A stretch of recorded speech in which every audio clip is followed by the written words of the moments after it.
J'ai regardé une vidéo là de l'archipel Brian. C'est un gars qui fait beaucoup de vues et puis qui habite dans le sud du Tarn. Il a interviewé une autre personne sa chaîne c'est le potager d'Olivier. C'est un autre gars qui lui plutôt est dans l'Hérault, enfin vers Béziers par là. Et cette chaîne là, le potager d'Olivier, c'est vraiment une chaîne qui vaut le coup. Il a de très bons conseils et puis il est amoureux de ses légumes et c'est assez magique à voir. Mais donc du coup voilà, il faisait plus un discours un peu philosophique, généraliste. Ça dure 1 heure la vidéo il me semble. Mais ça vaut vraiment le coup de la voir. Il explique un peu sa formule magique pour le jardin. Un mélange d'engrais et d'amendements pour améliorer le sol et nourrir le sol. Mais tout ça, ça m'a fait vraiment réfléchir à... Je ne sais pas pourquoi, mais je trouvais que dans ce discours d'1 heure, il exprimait en fait sa philosophie, sa façon de voir le jardin. Et je pense qu'on a tous une façon différente de voir le jardin. Et ça m'a fait poser des questions sur pourquoi moi je fais du jardin, c'est quoi ma motivation, c'est quoi qui m'anime. Et je m'étais déjà posé la question il y a certains temps, parce que souvent c'est une question qu'on se pose en permaculture ou quoi. Enfin, quand je regarde des vidéos, souvent c'est une question qu'il faut se poser dès le début, quoi. Et du coup, j'avais du mal à trouver une réponse. Enfin, je trouvais ça un peu logique. Faire pousser des légumes, je veux manger ce que je récolte, quoi. Et puis dans un second temps, j'aimerais être résiliente et réussir à être autonome. Et voilà, je pensais que c'était ça mes buts de jardin, mais en fait, pour être tout à fait honnête, je vois que c'est pas vraiment ça. Mon but premier, je crois que c'est de me reconnecter à la nature, c'est d'être dehors et c'est de redonner une place à la nature. Et c'est ça qui m'anime en fait. C'est pour ça que de voir les jardins tout tondus, déserts des voisins, ça m'horripile et j'en parle tellement. Et en fait, je me rends compte que, par exemple, de voir un hérisson, pour moi, c'est une récompense qui est 1000 fois plus grande que de récolter une tomate. Et voilà, je trouve ça... Enfin, je suis contente d'avoir mis des mots là-dessus, je suis contente de m'être rendu compte de ça. Et je crois que ça met aussi un peu plus de sens sur les vidéos que je fais ces derniers temps.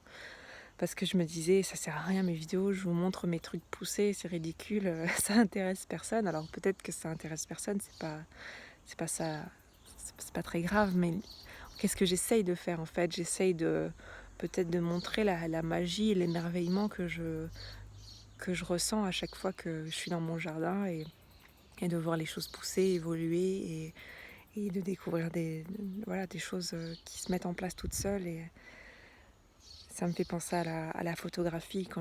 Je me rappelle d'avoir lu une phrase d'un photographe quand je faisais beaucoup de photos qui disait: ce que j'aime dans la photographie, c'est que je peux tout contrôler. C'était sa phrase à ce photographe. Et moi, je me disais, mais moi, ce que j'aime dans la photographie, c'est que je ne contrôle rien du tout.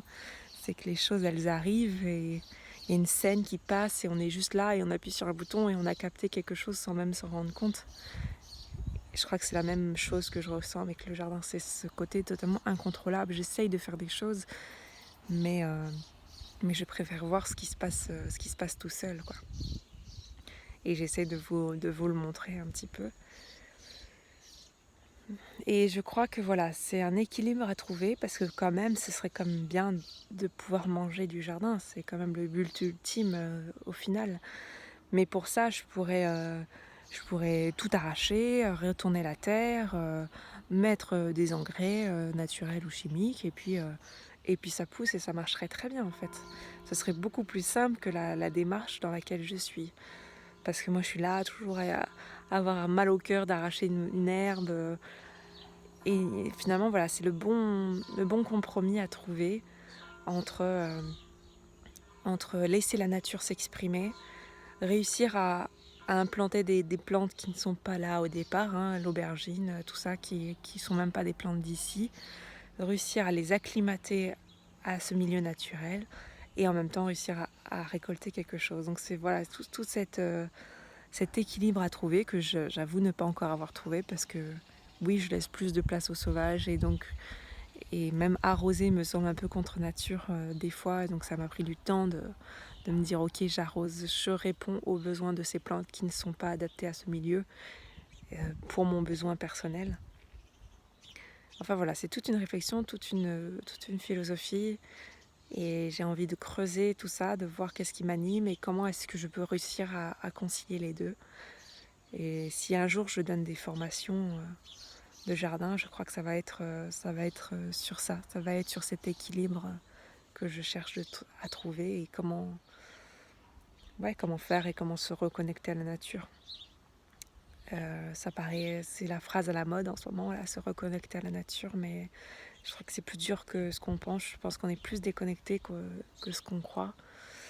Même moi qui ai vécu toute ma vie dehors en Nouvelle-Calédonie, et ben pourtant je me sens pas si connectée que ça. J'ai pas l'impression de la connaître tant que ça.